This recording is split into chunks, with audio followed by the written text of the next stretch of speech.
আপনি ওকে অ্যারেস্ট করুন। আপনি ওকে নিয়ে যান ইন্সপেক্টর, আপনি ওকে নিয়ে যান, আপনি ওকে নিয়ে যান।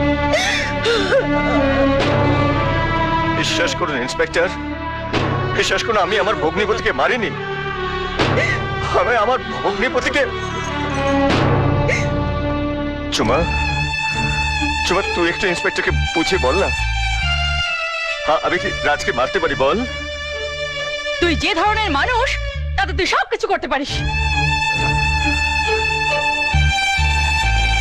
তিতলি, দিদা, আমি তো তোদেরকে ছোটবেলা থেকে কোলে পিঠে করে মানুষ করেছি।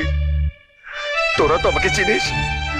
বল, আমি কি রাজকে মারতে পারি বল? তুমি আজ যা করেছো দাদা, তা কোনো সৎ ভাইও করতে পারে না। তুমি একটা খুনি। সীমা, সীমা, ওরা তো ছোট, তুই তোদের থেকে বড়, তুই তো জানিস যে